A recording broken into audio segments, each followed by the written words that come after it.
안녕하세요. 말씀 한 줌. 오늘은 요엘서 2장 12절에서 17절 말씀을 함께 살펴보도록 하겠습니다. 제가 먼저 본문을 읽을게요. 여호와의 말씀에 너희는 이제라도 금식하고 울며 애통하고 마음을 다하여 내게로 돌아오라 하셨나니 너희는 옷을 찢지 말고 마음을 찢고 너희 하나님 여호와께로 돌아올지어다. 그는 은혜로우시며 자비로우시며 노하기를 더디하시며 인애가 크시사 뜻을 돌이켜 재앙을 내리지 아니하시나니 주께서 혹시 마음과 뜻을 돌이키시고 그 뒤에 복을 내리사 너희 하나님 여호와께 소제와 전제를 드리게 하지 아니하실는지 누가 알겠느냐.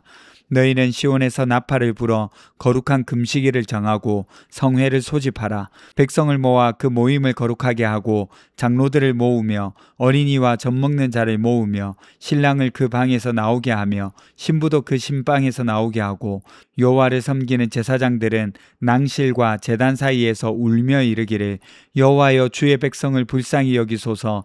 주의 기업을 욕되게 하여 나라들로 그들을 관할하지 못하게 하옵소서. 어찌하여 이방인으로 그들의 하나님이 어디 있느냐 말하게 하겠나이까 할지어다. 아멘. 오늘 본문은 요엘서의 중심부라고 할 수 있겠어요. 전반부에서 여호와의 날을 강하게 선포했습니다. 왜 선포했을까요? 자기 백성이 돌아오기를 바랬으니까요. 생각해 보세요. 사실 그런 마음이 없으시다면, 하나님의 긍휼과 자비하심이 없었다면 굳이 여호와의 날이 임한다, 메뚜기 때가 온다 이런 말 하지 않아도 됩니다. 그냥 쓸어버리면 그만이죠. 그런데 굳이 이렇게 약간 치근덕댄다고 해야 할 정도로 이렇게 말씀하시는 이유가 뭘까요? 쿨하지 못하게 왜 계속 선포하시는 이유가 뭐냐는 거죠. 이제라도 돌아오라는 거예요. 이런 마음이 오늘 본문에 잘 나타나고 있습니다. 12절을 보세요. 너희는 이제라도 금식하고 울며 애통하고 라고 기록되어 있습니다. 여기서 가장 눈에 먼저 띄는 말이 이제라도입니다. 요엘이 메뚜기 재앙과 여호와의 날을 이야기했잖아요. 굉장히 심각한 상황입니다. 그런데 하나님이 뭐라고 하시냐면 이제라도 내게로 돌아오라고 그렇게 말씀하시는 거예요. 사실 심판을 미리 이야기하신 이유도 이 때문입니다. 뭐야? 사랑의 하나님인데 심판하신다고? 자기 백성을 어렵게 하신다고? 사랑의 하나님이 맞아? 이렇게 말씀하실 수도 있겠지만 보세요. 그거는 하나님을 잘 몰라서 그러는 거예요. 정의를 가볍게 하지 않기 위해서는 심판이 이루어져야 합니다. 그런데 사랑의 하나님, 긍휼의 하나님이시기 때문에 자기 백성에게 그 긍휼을 베푸시는 방법으로 심판을 먼저 선포하시는 거예요. 왜요? 뉘우치고 돌아오게 하기 위해서죠. 그리고 하나님은 이 일에 진심이십니다. 13절에 보시면 옷을 찢지 말고 마음을 찢으라고 말씀하시죠. 당시에는 진짜 슬프거나 내가 잘못했다고 애통한 마음을 표현하기 위해서 옷을 찢었어요. 그런데 하나님이 말씀하시는 거예요. 옷을 찢는 것으로 끝내지 말고 마음을 찢으라고요. 겉으로 회개하는 모습은 있는데 마음은 안 그러면 안 되잖아요. 그래서 온 마음을 다해 애통해야 하고 회개하라고 말씀하시는 거예요. 왜 사회에서도 온 국민의 공분을 사는 범죄를 저지르는 사람들이 있잖아요. 그런데 그런 사람들이 법정에서 그에 상응하는 판결을 받습니다. 물론 요즘은 좀 불만이 많은 것 같긴 해요. 어쨌든 판결을 받는데, 그런데 여러분 더 열받는 건 뭐예요? 반성하지 않는 모습이잖아요.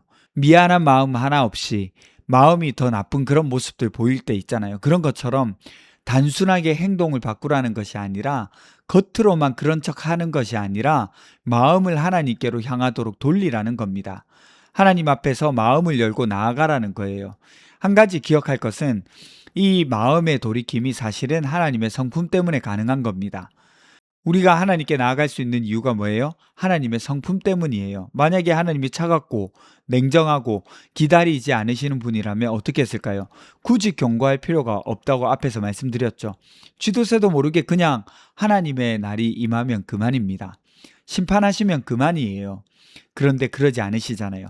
그분은 은혜로우시고 자비로우시고 노하기를 더디하시고 사랑이 크셔서 뜻을 돌이킬 마음이 충분히 있는 분이시잖아요.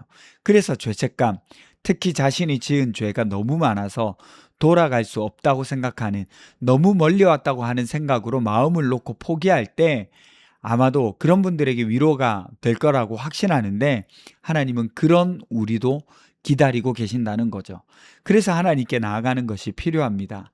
이 사실을 요엘도 지금 요청하고 있는 거죠. 그리고 지금 요엘의 시대에는 이스라엘 전체의 일이기도 합니다. 시온에서 나팔을 불어서 거룩한 금식일을 정하고 성회를 소집하라고 하잖아요. 백성을 모으고 회중을 거룩하게, 장로들을 모으고 아주 어린 아이까지 모입니다.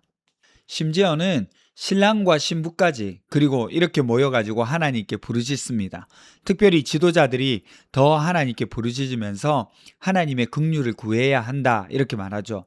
낭실과 제단 사이, 여기는 어디냐면 성전 현관에서 번제단 사이인데, 이 공간이 제사장들이 제사를 드리는 제단, 곧 제사장들이 일하는 곳이었습니다.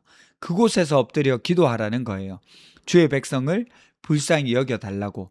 그러니까 오늘 본문은 심판의 날 앞에서 여전히 돌아올 기회를 주시는 하나님의 부르심을 볼 수가 있습니다. 겉모습이 아니라 마음을 찢고 진실한 회개를 하기 원하시는 하나님의 마음을 알 수가 있는 거죠. 이 부름에 이스라엘은 지도자부터 어린아이에 이르기까지 간절히 기도하면서 나아가야 하는 거죠. 여러분, 이제 말씀을 적용해 볼까요? 말씀드렸지만 하나님은 은혜로우신 분이십니다. 자비로우시고요. 노하기를 더디하시고 인애가 크신 분이세요. 왜 갑자기 하나님의 성품을 이야기할까요? 돌아갈 수 있다는 거예요. 그분의 성품으로 인해서 회개할 수 있고요. 그분의 성품으로 인해서 그분께 나아갈 수 있다는 겁니다. 그러니 여러분, 지은 죄가 많아서 혹시 교회를 멀리하고 예배를 멀리하고 기도 안 하고 그러고 계신가요? 여러분, 그런 분이 하나님께 더 나아가야 합니다. 죄를 지었을 때 가장 먼저 해야 할 일은 하나님께 나아가는 거예요. 그리고 숨기지 않고 하나님께 말할 수 있어야 하는 거예요. 그래야 우리가 변명하지 않고 자기 죄를 인정할 수 있는 용기도 생기는 겁니다. 여러분, 혹시 너무 늦었다고 생각하시나요? 그래서 아직 미루고 계신 것들이 있습니까? 아니면 어떤 단계 무슨 해결을 해놓고 나가겠노라고 마음먹고 계신가요? 여러분, 완벽해진 다음에 가는 것이 아니라 12절에 이제라도 돌아가는 거예요. 이 사실을 기억하면서 하나님께 나아가셨으면 좋겠습니다. 기도합시다. 첫 번째는요, 우리를 기다리시는 하나님을 의지하여 회개하며 마음을 돌이킬 수 있게 해주세요. 두 번째는 마음에 담아둔 죄로 인해서 하나님을 멀리하는 나 자신, 또 혹시 우리 성도님들이 계신다면 돌아올 수 있도록 도와주세요. 우리 함께 기도하며 나가도록 하겠습니다.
우리를 기다리시는 하나님을 의지합니다. 우리가 하나님께 나아갈 수 있도록 도와주십시오. 혹시 마음에 담아둔 죄와 그 죄책감으로 인해 나아가지 못하는 일들이 있다면 하나님, 더 하나님께로 나아갈 수 있는 기회가 될 수 있도록 도와주세요. 감사드립니다. 거룩하신 예수님 이름으로 기도합니다. 아멘. 여러분, 오늘 하루도 하나님의 마음을 알아가는 하루 되셨으면 좋겠습니다.